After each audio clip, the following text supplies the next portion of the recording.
Okay, we're going to be looking at one of your lessons, which is covering the laws of thermodynamics.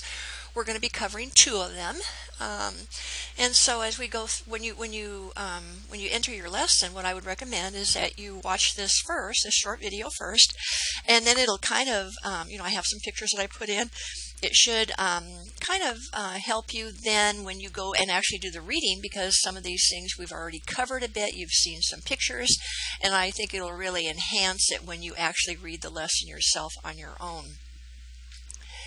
So the laws of thermodynamics both involve energy, and we're not going to get into a very detailed description of what energy is, but we're going to give a very simplified definition where energy is the ability to do work. All actions result from the use of energy, and we'll call that work. Whatever those actions are, we're going to say that work has been done, whether that be, it could be the work of a body growing from a child into adulthood, all the metabolic processes that go on. It could be an arrow penetrating a target or a bale of hay. Work has been done. So when you talk about energy, we usually break energy down into two major categories. We either call it potential energy or kinetic energy, and you may have heard those terms previous. Potential energy is really energy that has the capability to do work. The potential is there, and a great example would be, as you see in the left lower part of your slide here, when you pull back on a bow, that arrow that is posed and ready to go, we would say that that arrow has potential energy. If that arrow was released, it could go and do some work. It could penetrate a bale of hay. It could penetrate a target. So potential energy versus now kinetic energy, and as you can maybe guess, kinetic energy is actually moving energy. So potential energy has the capability to do work, and kinetic energy is actually moving energy. Okay, so we're going to first of all look at the first law of thermodynamics. And that first law of thermodynamics is kind of interesting in that it says energy can't be created or destroyed. It says that energy can only change forms. Now, a good example of this would be sunlight. Energy that's in the sunlight comes down, and a plant can actually take that light energy and convert it to a chemical energy. It can make its own food, and then if a caterpillar comes along, that food that the plant has made for itself can also be eaten by another organism like a caterpillar. And so that energy would then go into the caterpillar. That food energy can be broken down again into chemical energy or into a type of energy that all the body processes use just to work. So that first law of thermodynamics says that energy can't be created or destroyed. All it really does is change form. Now the second law of thermodynamics, and both of these obviously are related, they go together. Well, when that energy is changed from one form to another, you would hope that all that energy in the sunlight could be changed into chemical energy, and then that all of the energy that's in the food could then be taken to be used as energy within the caterpillar for all the body processes that go on. But that's not what happens. There is never a 100% conversion from one form to another. There will always be some energy during it. When you have a change like that, there will always be some energy that is converted to an unusable form, usually heat, that disappears into the environment. Okay, that's what the second law of thermodynamics states. And this is not just in our world, it's universe wide as far as we know. So when we eat, food is broken down or digested, and energy is then released. That's why we eat food. And that energy is then used for many body processes. But again, not all the energy is transferred just from or transformed from the food until into a form that we can actually use to keep all those body processes going. Some of it we too lose as heat. So it's an unusable form in each process. There's an unusable form that is made. Good example of the second law of thermodynamics. So let's go now to entropy. I think that's kind of an interesting topic.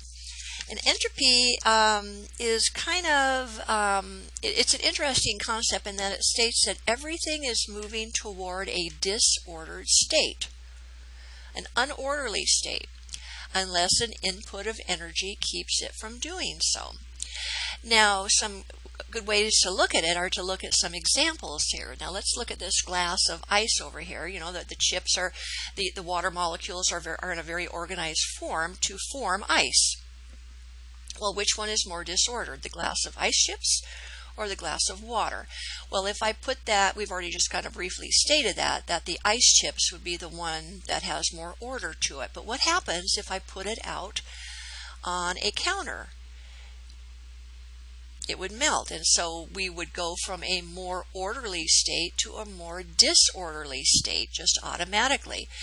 And unless we have an input of energy in, we could maybe put it in the freezer, and we could have energy, the electrical energy that's used to maintain a freezing temperature in the freezer. That would maintain the ice. But if not, if there's no input of energy to keep this ice, to keep this ice as ice, it would just melt and become a more disorderly state, and that's an example of entropy. Fits that definition. Let's look at something else. What if you had, maybe you had a container here and you shot in a little bit of gas. At first, the gas would be all up here, at the top. Over time, then, it doesn't.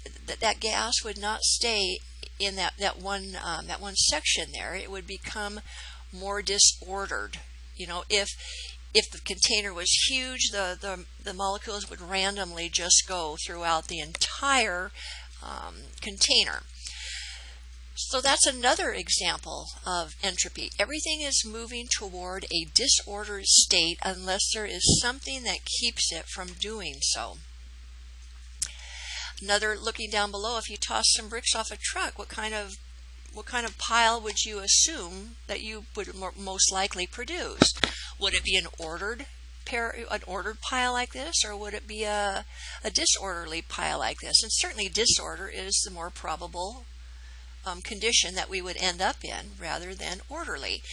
Usually, as it says down here, some work is generally required to produce order out of disorder. So, if some people came over, they wanted to pick up those blocks, they could make a wall out of it, or they could, they could arrange those bricks in an orderly manner, but it's going to take some work generally to produce order out of disorder. So energy is used to produce a highly ordered state, as it says here. And being in biology, we're going to keep this very simple, but being in biology, the example I came up with would be even just the input of food and water. To keep things functioning and working within the body, we have to have an input of energy. If we didn't, most people, most humans can only live 7 days or less, I think it is, without water. So you have to have water coming in. You have to have food coming in to maintain metabolic processes or to keep that body functioning. And if you don't have the input of food and water, then what happens? The body most likely, it can, or if it goes far enough, it will die. And here's an example of, probably this picture came from, I don't know if it came from a war camp, or it could be somebody in maybe a third world country that doesn't have a very good supply of food. Probably they have to have some water, but probably not a lot of food to maintain a good working condition of the body. So without energy being inputted into the body, entropy is what we see. And let's just go back to that definition of entropy again. Means that everything is moving toward disorder unless an input of energy keeps it from doing so. So we looked at these examples. We've looked at one, dealing with biology that might have to do more with food rather than physics or chemistry. So what I thought we would do is just take a peek. We've talked about entropy now. Remember, that's everything moving toward disorder. In fact, before I do that, I think I'm going to give one more example that's kind of fun. If you have in your bedroom, if you don't maintain picking up your clothes, if you don't maintain putting things away, putting your shoes in the closet, putting your books in a nice pile on top of your desk, what's going to happen? There's that entropy again. Everything is moving toward disorder unless an input of energy, which would be work on your part to put your clothes away, put the books on the desk in a nice pile, put your shoes away. If you don't do that, what does your room look like after about a week? If you haven't put the energy into keeping that room orderly, what do you have? A very big mess, a disordered mess. So that's kind of a fun way a fun example of entropy. And I think it's kind of cute because so many teens, I think, can kind of relate to that, especially if they're busy and they haven't had a chance to pick up their room, that after a while it gets pretty bad and pretty messy. So let's go through now and I want to put this before you, and we're not going to talk about entropy any longer, but I do want you to take a look at this. I'm going to give you like a couple seconds. Which law of thermodynamics do you see this picture representing?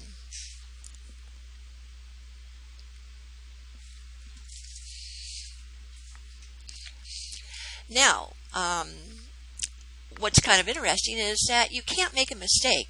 We've only talked about the two. Whichever one you chose, you're correct, because really it has to do with both of them.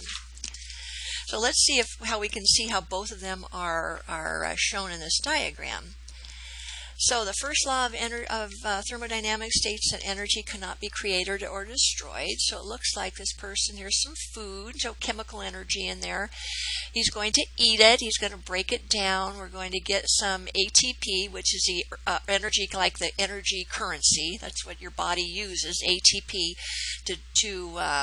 as the energy for all the bodily processes. But look here. So it's converted. Energy can't be created or destroyed. But also, see this heat going off? So really, which law of thermodynamics is that even more specifically oriented to? Remember the second one, what the second one stated? That when a process converts energy from one form to another, some energy is converted into an unusable form during that process, usually heat. So all the energy, we didn't actually, destroy energy. We converted it from one form to another, and heat is a form of energy. So all it was converted, but the second one tells us that not all of it has been converted to a form that we will be able to use. We actually do lose some in the form of it's an unusable form, which is usually heat. So both of the laws of thermodynamics are in play here. So I hope that helps now with when you go to read your lesson. I think it will, and maybe you even want to look at this again, but I think when you go to read it now, it'll really reinforce some of the things that we've gone over here. So thanks for watching, and I'll be talking to you soon.